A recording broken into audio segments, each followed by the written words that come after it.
ಪ್ರಜಾಪ್ರಭುತ್ವ ಇದೆ.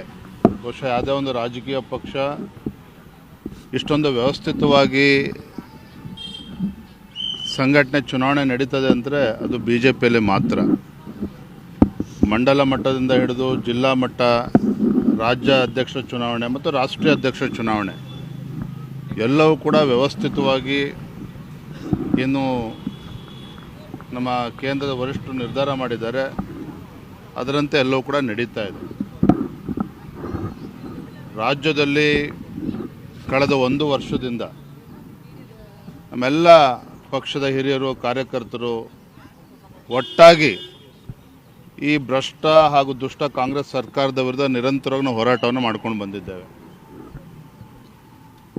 ನನ್ನ ಕಳೆದ 1 ವರ್ಷದ ಅವಧಿ ನಾನು ಯಾವ ರೀತಿ ಕೆಲಸ ಮಾಡಿದ್ದೇನೆ ರಾಜ್ಯದ ಅಧ್ಯಕ್ಷನಾಗಿ ಅಂತೇಳಿ ರಾಜ್ಯದ ಜನತೆಗೂ ಕೂಡ ಗೊತ್ತಿದೆ, ನಮ್ಮ ಕಾರ್ಯಕರ್ತರಿಗೂ ಕೂಡ ಗೊತ್ತಿದೆ, ನಮ್ಮ ಪಕ್ಷದ ಹಿರಿಯರಿಗೆ, ಶಾಸಕರು ಕೂಡ ಗೊತ್ತಿದೆ, ಎಲ್ಲರೂ ಕೂಡ ಗೊತ್ತಿದೆ. ಹಾಗೆ ನನಗೆ ಸಂಪೂರ್ಣ ವಿಶ್ವಾಸ ಇದೆ, ಎಲ್ಲರ ಸಹಕಾರದಿಂದ ರಾಜ್ಯದ ಅಧ್ಯಕ್ಷನಾಗಿ ಮುಂದುವರಿತೇನೆ, ಪಕ್ಷವನ್ನು ಬಲಪಡಿಸ್ತಕ್ಕಂಥ ಕೆಲಸ ಮಾಡ್ತೇನೆ ಅನ್ನುವ ಸಂಪೂರ್ಣ ವಿಶ್ವಾಸ ನನಗಿದೆ. ಸರ್, ಎಲ್ಲವೂ ಸರಿಯಾಗುತ್ತೆ ಅನ್ನುವಂಥ ಮಾತನ್ನು ನೀವು ಹೇಳ್ತೀರಾ, ಬಟ್ ಅಸಮಾಧಾನಿತರ ಸಂಖ್ಯೆ ಜಾಸ್ತಿ ಆಗ್ತಾ ಇದೆ.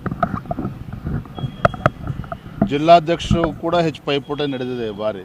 ಅದೇ ರೀತಿ ರಾಜ್ಯಾಧ್ಯಕ್ಷರ ವಿಚಾರದಲ್ಲೂ ಕೂಡ ಕೆಲವು ಹಿರಿಯರು ಅವರ ಅಪೇಕ್ಷೆಯನ್ನು ಕೂಡ ವ್ಯಕ್ತಪಡಿಸ್ತಾ ಇದ್ದಾರೆ.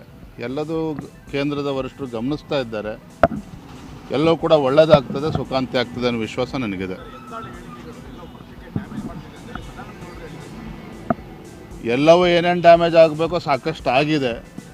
ಇನ್ನೊಂದು ವಾರ 8 ದಿನದಲ್ಲಿ ಏನು ರಾಜ್ಯದ ಅಧ್ಯಕ್ಷ ಯಾರಾಗ್ತಾರೆ ಅಂತೇಳಿ ಉತ್ತರ ಸಿಗ್ತದೆ. ಅದಾದ ನಂತರದಲ್ಲಿ ಎಲ್ಲವೂ ಕೂಡ ಸರಿ ಹೋಗ್ತದೆ ಅಂತ ಕಾಣ್ತದೆ, ನನಗಂತೂ ವಿಶ್ವಾಸ ಇದೆ. ನಾನು ಯಾವುದೇ ಬಹಿರಂಗ ಹೇಳಿಕೆಯನ್ನು ನೀವು ಕಳೆದ 1 ವರ್ಷದಲ್ಲಿ ನೀವು ನೋಡಿ, ಯಾರು ಏನೇ ಹೇಳಿಕೆಯನ್ನು ಕೊಟ್ಟರೂ ಕೂಡ ಯಾರ ವಿರುದ್ಧನೂ ಕೂಡ ನಾನು ಹೇಳಿಕೆಯನ್ನು ಕೊಟ್ಟಿಲ್ಲ. ಯಾವುದೇ ಬಹಿರಂಗ ಹೇಳಿಕೆಯನ್ನು ಪಕ್ಷದ ವಿರುದ್ಧನ ಹೇಳಿಕೆಯನ್ನು ಕೊಟ್ಟಿಲ್ಲ. ಹಾಗಾಗಿ ರಾಜ್ಯದ ಅಧ್ಯಕ್ಷನಾಗಿ ನನ್ನ ಕರ್ತವ್ಯದ ಅರಿವು ಕೂಡ ನನಗಿದೆ. ಈ ಒಂದು ದೊಡ್ಡ ಜವಾಬ್ದಾರಿಯನ್ನು ಭಾಳ ಯಶಸ್ವಿಯಾಗಿ ಕಳೆದ 1 ವರ್ಷ ನಾನು ನಡೆಸ್ಕೊಂಡು ಬಂದಿದ್ದೇನೆ. ಹಾಗಾಗಿ ಏನು ಇನ್ನೊಂದು ವಾರ 8 ದಿನದಲ್ಲಿ ರಾಜ್ಯದ ಅಧ್ಯಕ್ಷರು ಯಾರು ಅಂತಕ್ಕಂಥ ಉತ್ತರ ಸಿಗ್ತದೆ. ತದನಂತರದ ಎಲ್ಲ ಸಮಸ್ಯೆಗಳು ಕೂಡ ಅದಕ್ಕೂ ಸಮಸ್ಯೆಗಳು ಕೂಡ ಪರಿಹಾರ ಸಿಗ್ತದೆ. Thank you.